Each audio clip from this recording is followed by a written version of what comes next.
Pertemuan Jokowi dengan Prabowo hari ini layaknya pertemuan dua negarawan yang ingin mempersatukan bangsa pasca Pilpres. Keduanya berbesar hati dan sama-sama mengimbau agar para pendukungnya bersatu. Lalu hal apa saja yang harus dilakukan pasca pertemuan ini? Kita akan membahasnya dengan Bapak Mahfud MD langsung dari Yogyakarta.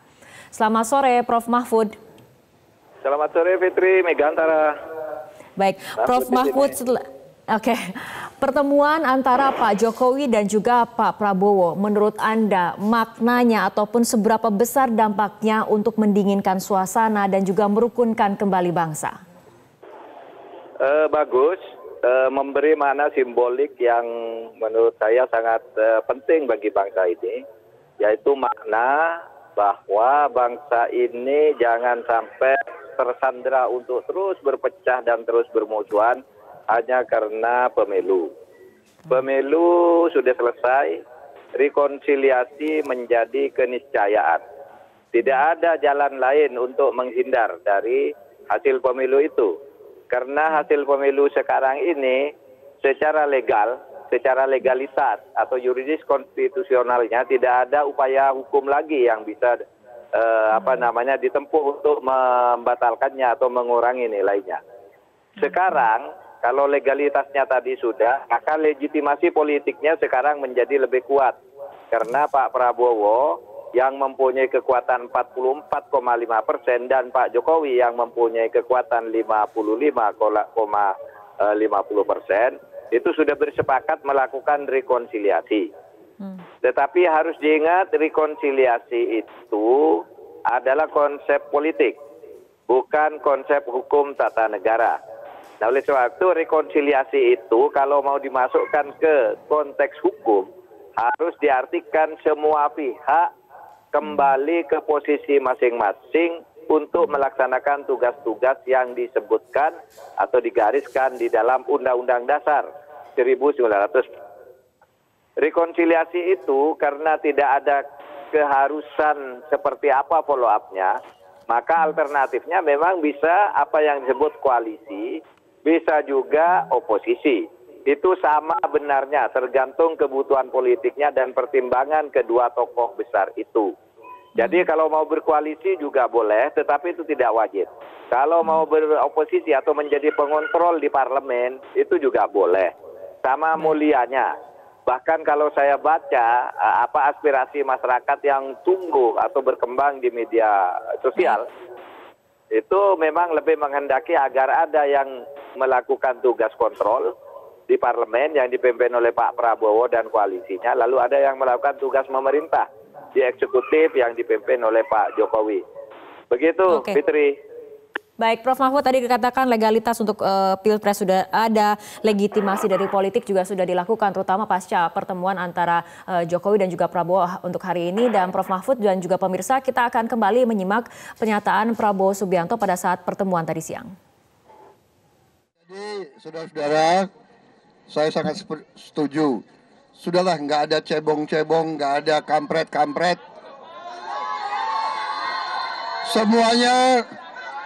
Semuanya merah putih.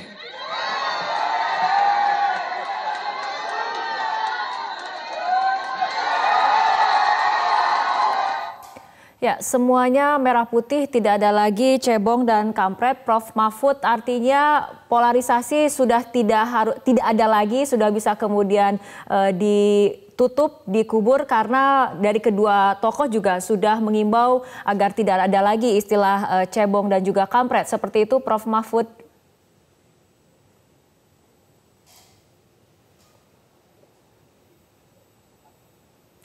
Prof. Mahfud. Ya, halo. Ya, tadi kita dengarkan bersama pernyataan dari Pak Prabowo yang mengatakan tidak ada lagi cebong, tidak ada lagi kampret, semuanya merah putih. Artinya dengan pernyataan seperti ini seharusnya memberikan pesan kuat kepada para pendukung di grassroots ataupun di akar rumput agar sama-sama kembali bersatu dan sudah tidak ada lagi polarisasi. Iya betul, Fitri, memang tidak ada lagi polarisasi sekarang. Kalau begini kan, politik yang sekarang berkembang ini karena satu pengikut Prabowo sebagai calon presiden, satu pengikut Pak Jokowi, dan keduanya sudah melakukan pencairan politik bersama. Tidak ada lagi cebong, tidak ada kampret, artinya tidak ada lagi permusuhan di antara rakyat. Nah biasanya yang yang masih ingin mengobarkan permusuhan itu adalah penumpang-penumpang gelap. Karena kalau pengikutnya sendiri kan sebenarnya kalau dilihat di tengah-tengah masyarakat sekarang, itu kan sudah beres. Artinya sudah rukun, sudah biasa. Yang masih ramai di sementara itu, kalau bicara soal cebong dan kampret itu kan di medsos saja. Di medsos saja itu juga terlihat sekali bahwa itu banyak buzzernya. Karena kalimat-kalimatnya sama, orangnya itu juga, kemudian followernya hanya 0, kadangkala 15, ada juga memang yang ratusan. Tetapi itu sudah sangat kecil sekali ya, sehingga kita sekarang lebih baik menatap ke depan. Mari maju bersama, negara ini harus dibangun bersama dengan bersatu. Begitu aja, tidak ada jalan hukum lagi yang bisa ditempuh kecuali mau melawan hukum. Gitu. Tidak ada jalan hukum yang bisa ditempuh untuk mengubah hasil pemilu yang telah ditetapkan oleh Mahkamah Konstitusi itu. Fitri. Baik. Ya, Prof. Mahfud, usai jeda kita akan membahas artinya apa langkah ke depan usai pertemuan kedua tokoh ataupun kedua negarawan ini dilakukan. Tapi kita harus ikuti jeda berikut terlebih dahulu. Kita akan kembali lanjutkan perbincangan masih bersama Prof. Mahfud MD langsung dari Yogyakarta. Prof. Mahfud sudah sama-sama mendengar tadi mungkin pernyataan dari Pak Prabowo, terutama highlightnya adalah mengenai kami siap membantu apabila diperlukan untuk kepentingan rakyat. Bagaimana tanggapan ataupun komentar dari Prof. Mahfud? Ya betul, bagus.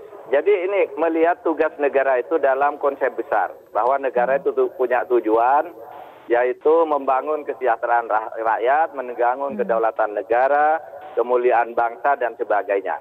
Nah di situ bisa membantu dengan cara bisa bergabung kalau mau, tapi bisa juga melakukan tugas kontrol karena itu juga tugas negara untuk membantu tujuan kita bersama sebagai bangsa. Tetapi saya melihat ada niat baik dari Pak Prabowo untuk membantu.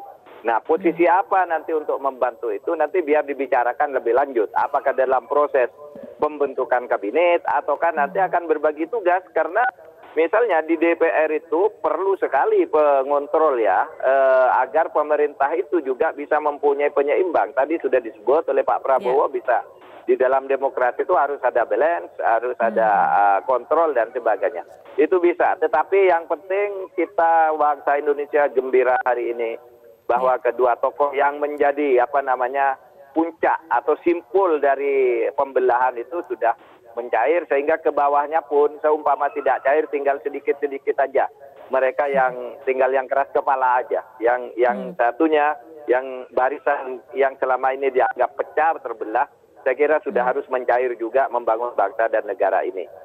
Begitu Fitri. Ya, tapi yang pasti artinya pertemuan kedua tokoh ini bisa menjadi ataupun akan menjadi sebuah pijakan penting ya. Tadi Prof. Mahfud juga mengatakan artinya untuk membangun ataupun membantu ini bisa di dalam pemerintahan ataupun di luar pemerintahan juga masih tetap bisa dilakukan, Prof. Mahfud. Oh iya, karena itu sama-sama lembaga negara dan sama-sama harus dibiayai dan ditanggung keberadaannya oleh negara juga. Apakah mau memimpin sebuah lembaga kekuatan kontrol atau penyeimbang di parlemen itu juga bagus sekali karena kita butuh itu. Tapi juga kalau mau bergabung untuk gotong royong kebersamaan di dalam pemerintahan dalam arti eksekutif juga boleh. Tidak ada larangan maupun perintah di dalam konstitusi. Kalau yang tidak ada larangan maupun perintah itu artinya boleh dilakukan sesuai dengan kebutuhan. Yang penting kemanfaatannya, kemanfaatan hukumnya itu harus diraih. Begitu. Ya, tapi menurut pandangan Anda sendiri, pasca pertemuan Prabowo dan juga Jokowi untuk hari ini, apa seharusnya yang ditindaklanjuti dari pertemuan ini? Tindak lanjut berikutnya, ya tentu lalu meredam masing-masing pengikut sampai ke bawah, memberitahu bahwa sudah tidak ada lagi pembelahan. Lalu yang kedua, bagaimana format pemerintahan ke depan ini harus dibicarakan serius. Itu tadi.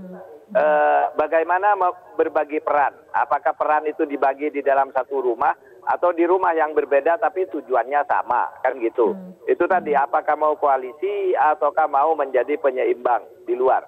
Itu boleh saja dan itu harus segera dibicarakan dengan segala akibat-akibat politisnya yang harus diperhitungkan dan segala konsekuensi yang timbul dari proses-proses yang akan melahirkan kesepakatan itu, Fitri. Ya, ada yang mengatakan kunci penting dari rekonsiliasi adalah goodwill, mutual understanding, dan juga mutual benefit. Pandangan Anda, Prof. Mahfud? Bisa saja, saling pengertian di antara kedua belah pihak dan tidak ada agenda tersembunyi yang akan merugikan bangsa. Bahwa soal mendapat keuntungan politik itu sudah biasa, tetapi keuntungan politik itu menurut saya harus fair juga. Jangan ada yang disembunyikan karena ini negara demokrasi. Anda menyembunyikan sesuatu sekarang pada saatnya akan diketahui karena ini negara demokrasi dan ini Indonesia itu milik ratusan juta orang gitu. Yang penting fair saja, semuanya terbuka. Semua ingin mengabdi kepada bangsa dan negara dan menjaga kedaulatan yang sudah kita bangun secara susah payah ini. Oke, tapi apakah Prof. Mahfud sendiri ada komentar ataupun pandangan tersendiri melihat kemudian pemilihan area publik yang dijadikan sebagai tempat ataupun lokasi pertemuan? Kita lihat ada di MRT, kemudian makan siang bersama. Pandangan Prof. Mahfud? Menurut saya yang terpenting adalah pesan simboliknya kepada publik bahwa mereka sudah bersatu.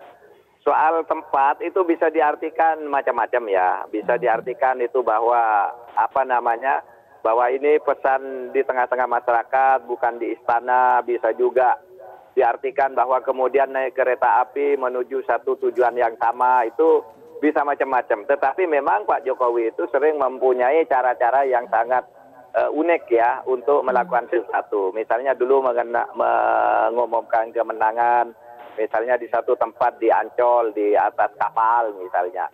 Kemudian pengumuman kabinet di tempat lain dan macam-macam. Saya kira itu menjadi variasi-variasi agar kita ini menjadi lebih mudah di dalam bergerak mengendalikan kehidupan politik dan kenegaraan kita.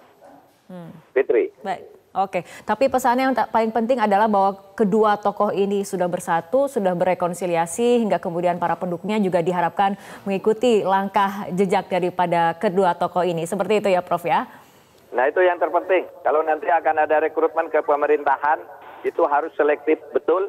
Jangan mencari orang yang asal direkrut karena pertimbangan politik semata, tapi pertimbangan efektivitas dan profesionalitas untuk mencapai tujuan negara itu harus menjadi yang nomor satu, seperti yang selalu dikatakan oleh Pak Jokowi belakangan ini. Baik. Begitu. Prof. Mahfud. Terima kasih Prof. Mahfud MD telah bergabung bersama kami dalam Metro hari ini. Selamat sore Prof.